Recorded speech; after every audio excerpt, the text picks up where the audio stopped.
Buenas, bienvenidos a esta serie sobre los cambios o las maniobras referentes a la Constitución que está haciendo el régimen. Pretendemos hacer varios programas para analizar a detalle con distintos invitados. Y bueno, hoy nos complace tener a Boris González Arena, periodista independiente, miembro de la mesa de la Unidad de Acción Democrática, y Fernando Damaso, articulista, analista, tiene su blog privado donde escribe sobre temas relacionados con Cuba. Bueno, bienvenidos y bueno, es un placer poder tenerlos ustedes por acá. Gracias, Antonio. Bueno, primero quisiera que arrancáramos y ustedes nos comenten de manera general cómo están viendo ustedes este proceso. Ya después entraremos en otros puntos más a detalle, pero en general, ¿cómo están viendo este proceso? No sé quién quiere. Bueno, el proceso que hemos visto de redacción de este borrador de Constitución no difiere mucho de lo que se ha hecho hasta el momento por el gobierno cubano en los últimos 50 años, 50 y tantos años, que es precisamente trabajar mucho a espaldas de la nación. Sin duda ninguna, el proceso de hacer el borrador no comenzó cuando Miguel Díaz-Canel leyó el número de integrantes de los diputados que serían la comisión de redacción del borrador. O sea, ese proceso viene hace unos 2 años. De hecho, sí, Homero Acosta comentó que arrancó en el 2013, había comentado. Claro, o sea, ya hubo momentos en el pasado donde empezó a salir a los medios el tema de la Constitución, volvió a aparecer que se iba. Recuerda que Raúl prometió varios cambios importantes a la Constitución, a la ley electoral, cambios que debían hacerse en su gobierno y no los hizo. Y ya por un momento tú veías que salían, parece como que, bueno, lo hacemos ahora, no lo hacemos ahora, y la prensa sacaba algunos artículos de especialistas, etcétera, y todo volvía a enfriarse. Sin duda, durante todo ese proceso se ha estado haciendo este borrador. Y ese borrador ya lo tenían. Entonces, bueno, ¿qué hizo esa comisión? Una comisión que además está carente de juristas. Una comisión que tiene al director de la Asociación Nacional de Agricultores Pequeños. Yo me pregunto, bueno, ¿en qué incidió este señor? Y que tiene un detalle. De las 5 patas de las instituciones jurídicas del país, faltaban 4. Y 3 eran diputados de esos 4. O sea, el fiscal general de la República, Darío Delgado Cura, que acaban de sustituirlo, no forma parte de esa comisión. Es absurdo. El presidente del Tribunal Supremo, Rubén Remigio Ferro, por más de 20 años ha sido presidente del Tribunal Supremo, no forma parte de esa comisión. Y la ministra de Justicia, que ya fue sustituida, prácticamente no sustituyeron ningún ministro, y sin embargo a la ministra de Justicia la sustituyeron, María Esther Reus, no forma parte de esa comisión. No forma parte tampoco Ginarte Gato, que es de la Unión de Juristas de Cuba, y sí forma parte, y no es diputado, ese señor no es diputado, y sí forma parte Mantecón, no recuerdo el nombre, que es de la Asociación de Bufetes Colectivos, que sí es diputado. Es el único de las 5 instituciones fundamentales, digamos, del ejercicio de la justicia en Cuba que está presente en esa comisión. Es una comisión, o sea, ya desde el principio, desde que la leen, es una comisión que está carente de fundamentos, digamos, doctrinales para llevar adelante una constitución. Y la respuesta es simple, es porque ese proyecto se ha hecho con anterioridad. Fernando, ¿cómo tú has visto en general el proceso hasta este momento? Bueno, yo coincido con Boris y además creo lo siguiente. Esta es una constitución que en realidad, o un proyecto de constitución que en realidad no responde ni a los reclamos ni a los intereses del pueblo cubano. Esto es un proyecto que responde al partido único, a los intereses del partido único. Si nosotros comparamos brevemente algunos aspectos de lo que se ha hecho hasta ahora con la Constitución del 40, notamos una gran diferencia. Allí hubo una constituyente que fue un reclamo de la ciudadanía y de sus organizaciones políticas. Esa constituyente, los partidos políticos presentaron una base mínima de qué era lo que iban a plantear en la Constitución y fueron a unas elecciones donde los ciudadanos fueron quienes eligieron a los diputados que iban a formar esa constituyente o a los delegados que iban a formar la constituyente, que eran, por cierto, personas preparadas en este tipo de actividades. De ahí que los 77 participantes pudieron enriquecer lo que se discutía, partiendo de la base mínima esta, que fue un acuerdo previo donde se logró un consenso de qué era lo que se iba a plantear allí y cómo se iba a plantear. y después, bueno, fueron 4 meses de debate donde se discutió prácticamente artículo por artículo. Tengo entendido que debate público, ¿no?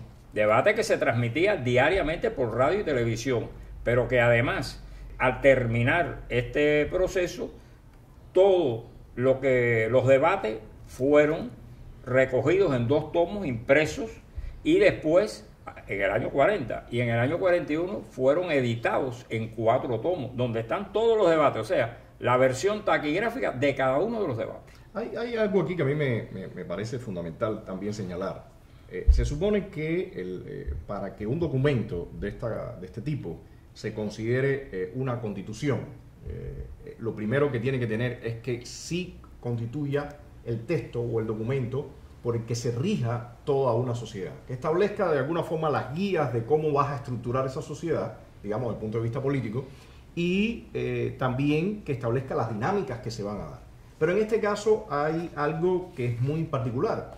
Primero, quien convoca a la creación de este texto que ellos llaman constituyente es el Buró del Partido Comunista de Cuba. A diferencia, como tú mencionabas, Fernando, en el caso de la Constitución del 40 o de cualquier otro país democrático, donde quienes convocan es la ciudadanía, y eso ocurre después a través de las distintas fuerzas políticas que representan esos distintos intereses, porque las sociedades son diversas, ¿no? En este caso es solamente el Partido Comunista. Por otra parte, establece que existe esa propia institución, el Partido Comunista, que es la que convoca, establece en los primeros artículos, en el artículo número 5, que ellos son una fuerza supraestatal. O sea, plantea que el resto de la sociedad y todo el poder popular y todo están regidos por ellos. Entonces, de hecho, hay una intervención realmente alucinante de un individuo de apellido Toledo, que es el que está llevando el presidente. El presidente. Toledo es el presidente de la Comisión de Asuntos Constitucionales y Jurídicos de la Asamblea Nacional del Pueblo Popular hace probablemente 15 años o 20 años. Este individuo dice, sin ningún tipo de sonrojo, que el partido está muy por encima y que no hay nada que dictar sobre el partido. Entonces, eso a mí me parece que realmente es importante. Quisiera escuchar a ustedes un comentario breve sobre esto también, porque quienes nos están viendo, el ciudadano común que no está empapado en cómo funcionan estos procesos en otros países, porque tampoco se ha vivido acá, sí creo que es importante que entienda que esta situación de por sí ya rompe lo que sería el carácter real de una constitución. No sé, Boris, ¿cómo tú ves este tema? O sea, nosotros vemos este evento del mantenimiento del artículo 5 y de la hegemonía del Partido Comunista, además más definido como hegemonía, como su carácter único, por una serie de cosas, es un acto de violencia. O sea, tú no puedes decretar constitucionalmente que hay una excepcionalidad en algo, o sea, que algo que es ajeno al ciudadano, al soberano, al ejercicio soberano de los derechos generales, etcétera, es extraordinario, porque sencillamente es extraordinario hoy, puede serlo, la competencia de alguna institución puede ser extraordinaria hoy, pero dentro de 10 años puede ser agua pasada del todo. Entonces, desde el momento que tú quieres que eso sea extraordinario, supone que cuando deje de ser extraordinario lo vas a mantener por la fuerza, y eso es lo que anula absolutamente cualquier cantidad de artículos, de incisos y de capítulos que tú dediques a los derechos y a las garantías ciudadanas. Porque si tú vas a hacer algo por la fuerza, ya vas a violentar los derechos ciudadanos. Este artículo 5 es sencillamente una copia al calco del artículo de la Constitución del 36 de Stalin, que también planteaba la hegemonía del Partido Comunista. Y la crítica histórica a ese artículo es que tú no estableces qué es el Partido Comunista y cuál es la forma como ejerce esa soberanía. Cuando comenzó la perestroika en la sociedad, en la Unión Soviética, inmediatamente empezaron personas a decir, personas que no querían cambiar el socialismo, que se pensaban que había que reformarlo para los derechos, etcétera, que hacía falta una ley de partido, del partido, no una ley de partidos, que es lo que hay en las democracias, sino una ley sobre el Partido Comunista, que estableciera cómo el Partido Comunista ejerce esa superioridad. Y fíjate otro dato interesante, la Constitución del 77 soviética, que es la que revoca la del 36, pone un pequeño añadidito que era formal, porque seguía la dictadura como va a seguir en Cuba. O sea, no hay ninguna indicación de que esto va a cambiar la dictadura en Cuba. Pone un añadidito simple que decía, el Partido Comunista tiene que estar dentro de los límites de la legalidad. De lo más interesante, que no lo iban a hacer, pero que se sintieron los constituyentes. Sí, pero es casi como una serpiente que se muerde la cola, ¿no? Porque... No, pero decir, ojo, por lo menos vamos a aguantarlo un poquitico, porque lo que hemos tenido hasta ahora ha sido tan duro que tenemos que ponerle algo. Fernando, hace unos días estábamos conversando sobre cómo se da el proceso para crear la Constitución del 40. Y yo quisiera que comentara con los televidentes, con quienes nos están viendo, ¿cómo se dio ese proceso? ¿Cómo es este proceso? Hay que situarse en lo que vivía el país en ese momento. Se ha producido el derrocamiento de Machado, están las fuerzas políticas compitiendo, las diferentes tendencias una con otra, y prácticamente los resultados que podían haberse obtenido con la revolución del 33 pues están desapareciendo porque están los enfrentamientos políticos. Y la ciudadanía quiere que haya un clima de cierta tranquilidad, de desarrollo, porque continuamente se están cambiando los presidentes, no hay estabilidad política ninguna. Y por eso, ante un reclamo de la ciudadanía, precisamente las organizaciones políticas, las fuerzas políticas se ven obligadas a reunirse y a buscar un consenso para ver cómo se ponen de acuerdo, porque no pueden seguir esos enfrentamientos. Y ahí está, desde la extrema derecha hasta la extrema izquierda, y buscan un consenso de hasta dónde puede llegar cada uno, que es la célebre reunión de la finca Párraga. Y cuando se produce ese consenso entre todas las fuerzas, es que se desencadena ya el proceso de la constituyente, exigiéndole a cada partido una base mínima de sus planteamientos, de qué es lo que van a plantear, mínimo, para poder empezar a discutir sobre esa. Y entonces se somete a un proceso electoral donde es la ciudadanía quienes eligen a sus representantes. ¿Sobre qué? Sobre la base mínima, que es de conocimiento de todo el mundo. No es que lo nombraron porque tenía tal apellido o masculino apellido, no, por la base mínima que presentó su partido. Y por eso se crean, vamos a decir, dos grupos. Una coalición que se le dio el nombre de coalición gubernamental, que es los partidos que estaban vinculados al gobierno, y otra coalición que se le llamó coalición oposicionista, que es la que obtiene la mayoría, y por eso es que Grau San Martín obtiene la presidencia de la constituyente, que cambia rápidamente y se le pasa a Márquez Sterling. Ese es el enfoque y cómo se crea esta situación para comenzar a discutir, para resolver una situación que estaba afectando a toda la ciudadanía. Aquellos debates de la constituyente pasados por radio, aquellos debates por 6 meses, ¿cuántos fueron? 4 meses. Por 4 meses. Aquellos debates de la constituyente pasados por radio tiene que haber causado socialmente un nivel de elevación de la competencia ciudadana respecto de temas legales y constitucionales maravillosa. Después de 4 meses los cubanos no eran los mismos. Fíjate que estos 3 días que hubo, porque fueron 3 de la Asamblea Nacional. Discúlpame, hay que acotar que en la época la radio era el medio de la comunicación. Era lo que había, que no podría hacerse hoy. Pero fíjate que estos 3 días que hubo discusión en la Asamblea Nacional, eso fue maravilloso para la población. La población salía a la calle, oye, se discutió esto, oye, se discutió, oye, qué interesante se discutió. Imagínate 4 meses de discusión soberana. Lo que pasa con la gran diferencia, Boris, que realmente este es un texto que primero está montado en las estructuras totalitarias del régimen. Las personas que están discutiendo ahí no saben qué pueden hablar y no. Ahorita mencionábamos que había gente que salía a hablar para hacer loas a Raúl Castro. Hasta Raúl Castro se desesperó y en un momento que dijo, por favor, el tiempo se acaba. Pero no pierdas esto de vista, lo que te quiero decir es, si con 3 días de debates parlamentarios llevados adelante por miembros de un partido comunista que nunca en su vida han sabido qué cosa es la Constitución ni se han leído la Constitución, la gente salió a la calle como, oye, se ha discutido cosas interesantes, que no serían 4 meses con los principales partidos nombrando a sus representantes para la constituyente.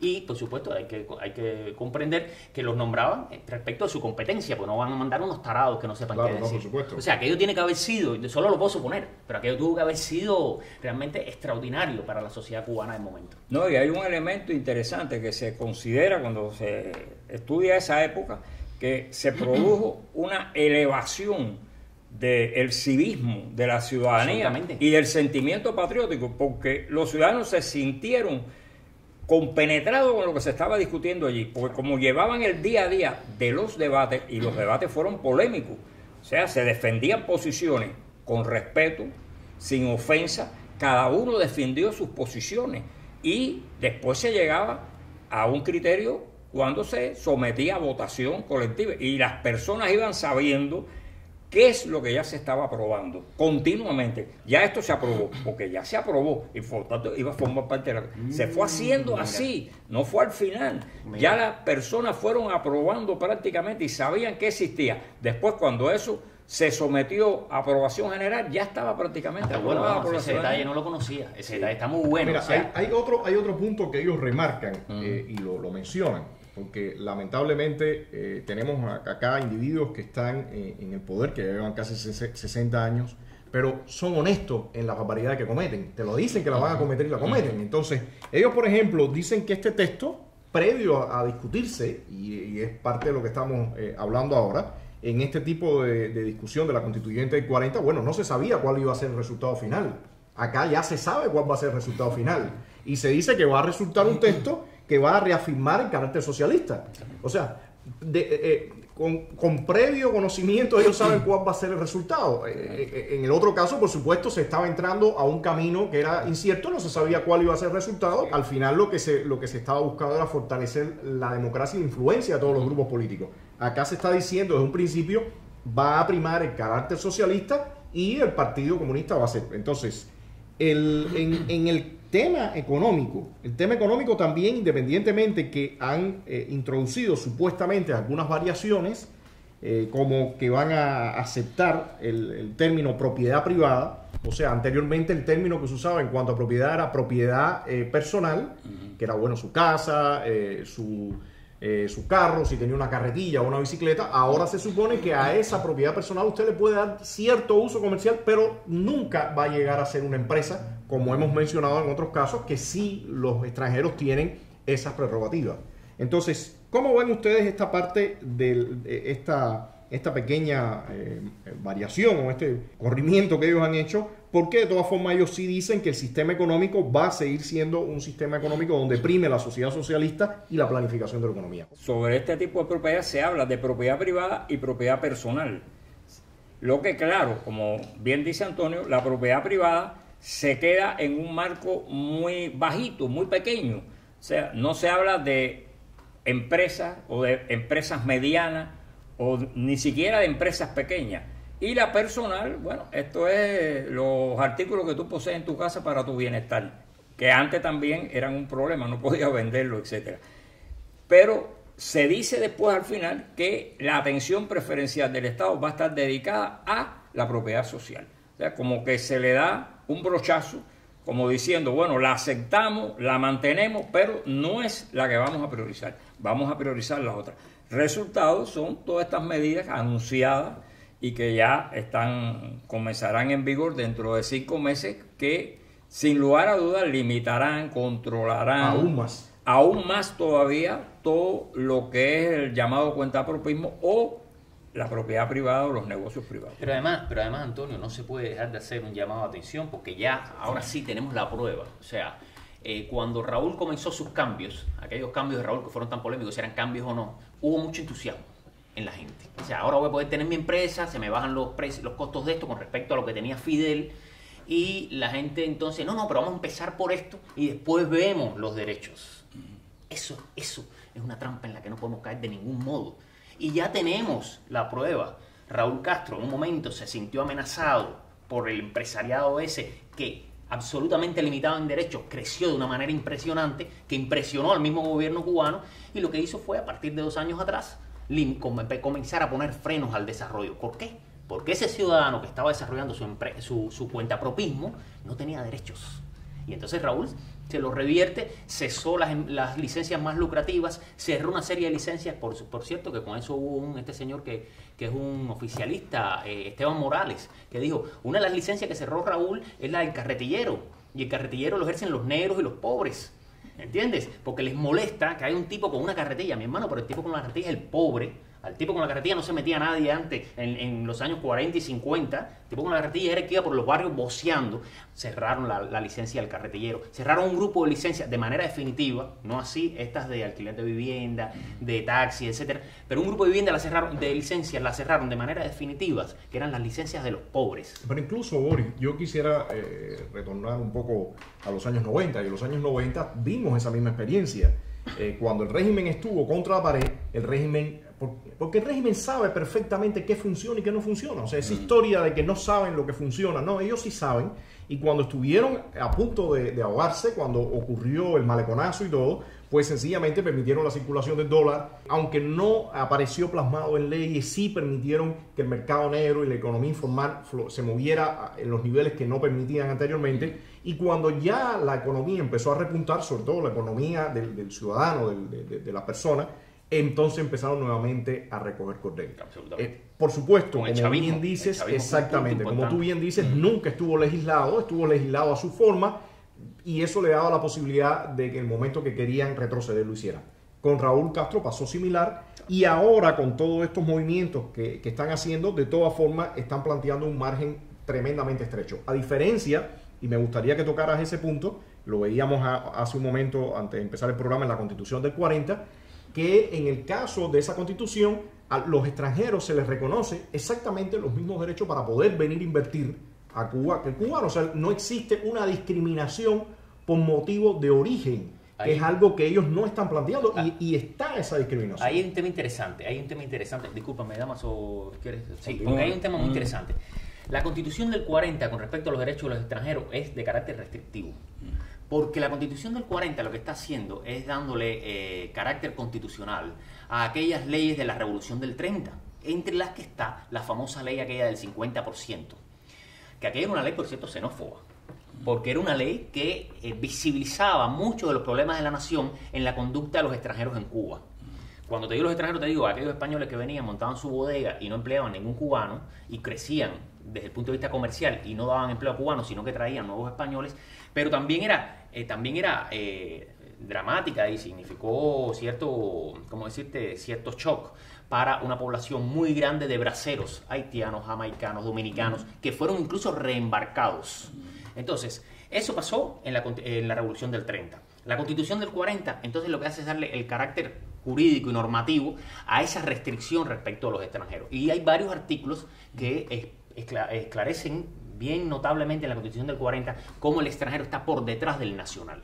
Incluso llega a reconocer la posibilidad de que un extranjero sea un jefe de una institución debido a su competencia, pero siempre que haya un cuadro en preparación para sustituirlo. Eso lo dice la Constitución del 40. Y el artículo más importante, que era el que estábamos viendo hace un ratico, que es el 272, si mal no recuerdo, era el 272, 232, no me recuerdo. 272. Que decía, los extranjeros, cualquiera que sea el carácter de sus empresas, cualquiera que sea la forma como están ejerciendo su empresa en Cuba, se equiparan en derechos a los cubanos. Y ese artículo lo tiene la Constitución del 40, lo reproducen los estatutos constitucionales de Fulgencio Batista cuando da el golpe de Estado en el año 52, y después lo reproduce la Ley Fundamental del 59, que es la que está vigente, entre comillas, hasta el año 76. Ese artículo es esencial y sería esencial que lo tuviera la Carta Magna cubana para que nosotros como ciudadanos podamos ir a algún lugar y decir, mira, se nos está privando del derecho de la inversión en el Mariel. Se nos está privando. Yo tengo un primo que me va a dar dinero, yo tengo un dinero aquí y vamos a ir al Mariel a poner una fábrica de lo que nos dé la gana y se nos está privando ese derecho que se le está dando.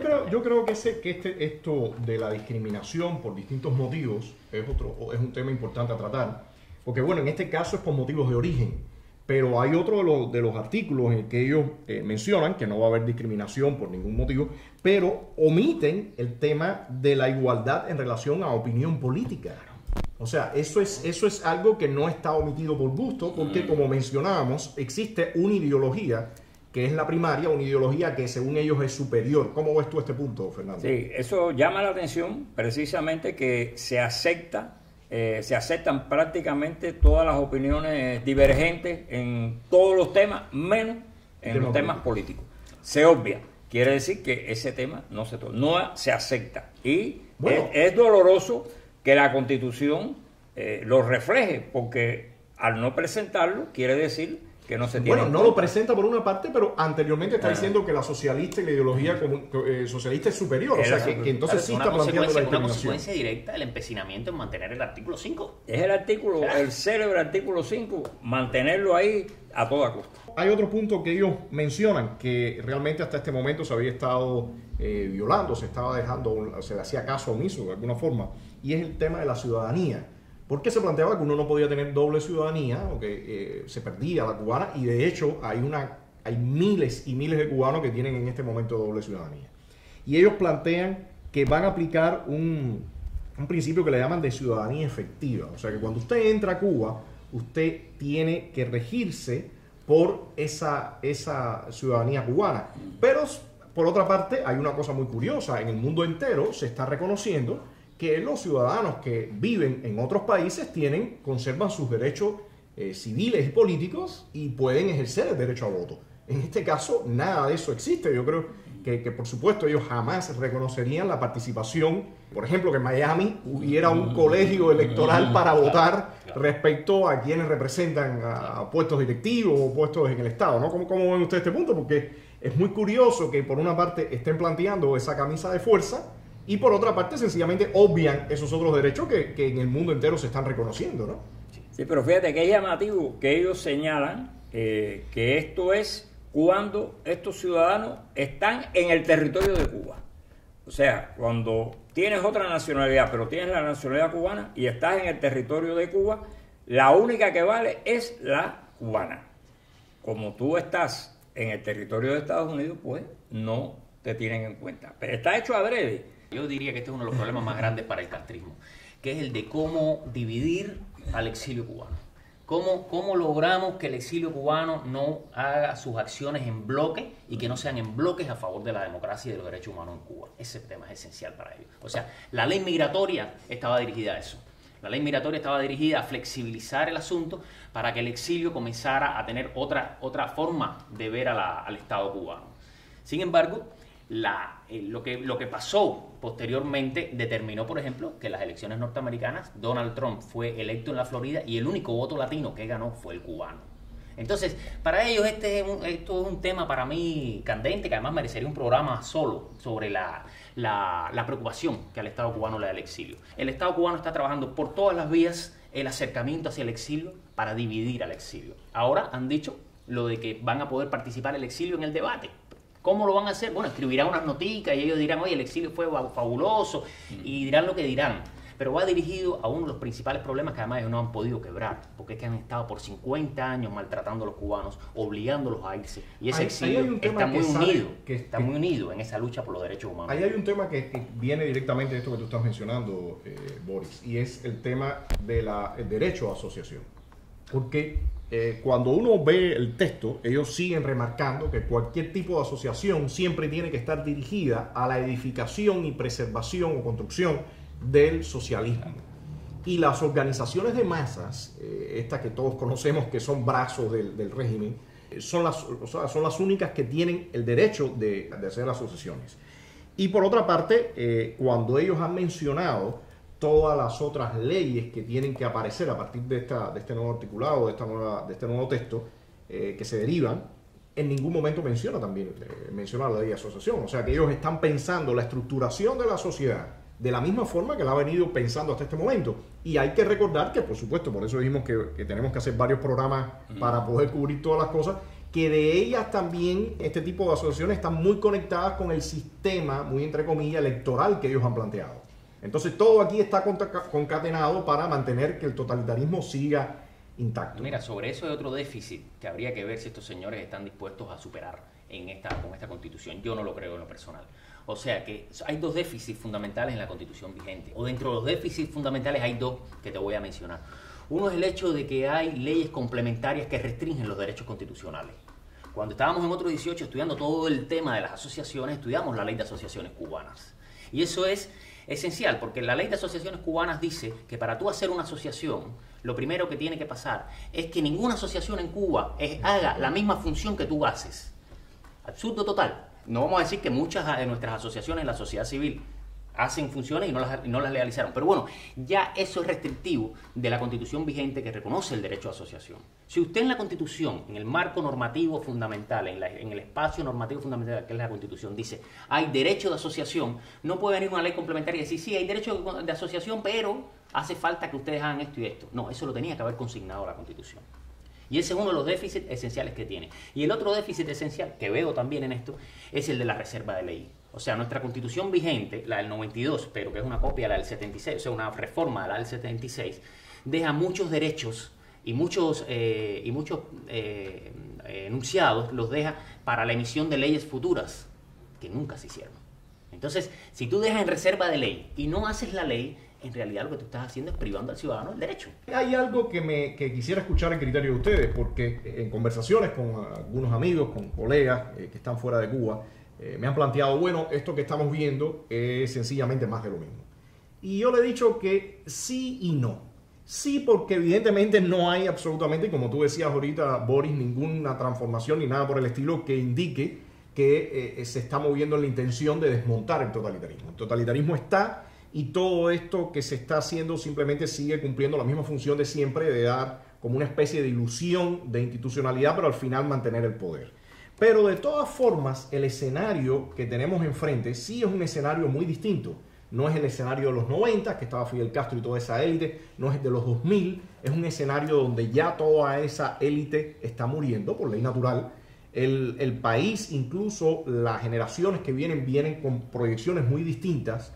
Entonces a mí me parece que todo esto tiene que ver con tratar de agarrar el sistema y que no se deshaga, pero a la vez ellos saben que la situación interna está alando en otra dirección. Yo quisiera que ustedes me comentaran esto porque sí creo que es muy importante que quienes están fuera de Cuba puedan tener una visión de qué es lo que nosotros estamos respirando, palpando aquí en el escenario interno. Mira, Fernando me dio la palabra a mí, por eso la estoy tomando yo sin preguntarle a Fernando. Yo creo que el enfoque más inteligente es ese. O sea, yo te diría en este instante, sin ninguna duda, esta Constitución no tiene el objetivo de derivar hacia un Estado de Derecho. O sea, a mí no me cabe ninguna duda. Ya la del 76 tenía derecho, la 76 daba el derecho de prensa. Decía que una ley lo regularía, etcétera. Pero la Constitución decía, el derecho de prensa, el derecho a la libertad de prensa está aquí.